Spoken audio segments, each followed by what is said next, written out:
কিছুদিন আগেও দেখেছি যে সোশ্যাল মিডিয়ায় বেশ কিছু কথাবার্তা ভাইরাল হয়েছে, তো সেই বিষয়টা নিয়ে আসলে এনসিপির জায়গা থেকে এনসিপি যদি একটু ক্লিয়ার করতে সারোয়ার ভাই, যে আসলে তার পদত্যাগটা হচ্ছে কিনা বা তিনি পদত্যাগপত্র জমা দিয়েছেন কিনা।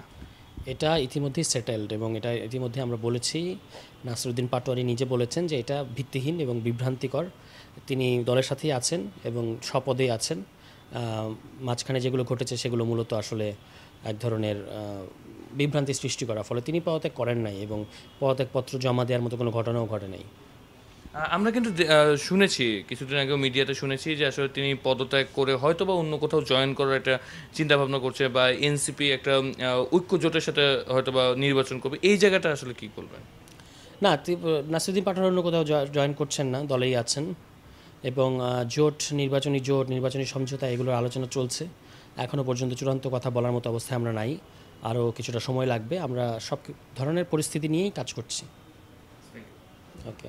আমরা বিভিন্ন জায়গায় বিভিন্ন ধরনের কানাঘুষা শুনতে পাচ্ছি, মিডিয়াতেও অনেক ধরনের কথা আছে, সোশ্যাল মিডিয়াতেও আসছে যে আসলে এনসিপি তার জায়গা থেকে একটা ঐক্য জোটের সাথে হয়তো বা জোট করতে পারে।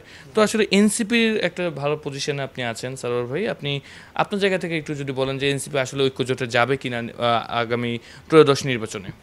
আমরা প্রস্তুতি নিচ্ছি নির্বাচনের। আমাদের প্রার্থীদের তালিকা সংগ্রহ করছি, তথ্য সংগ্রহ করছি এবং খুব শীঘ্রই আমরা কিছু প্রার্থীর নাম ঘোষণা করব।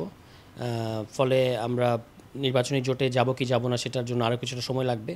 আমরা জোটে যাব না এরকম কোনো সিদ্ধান্ত আমাদের নাই, আবার জোটে আমরা যাবই এরকম কোনো সিদ্ধান্তও নাই।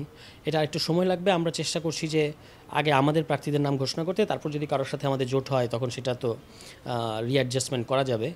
ফলে কার সাথে জোট হবে বা কি আদৌ হবে কিনা এটার জন্য আমাদের আরও কিছু দিন সময় অপেক্ষা করতে হবে।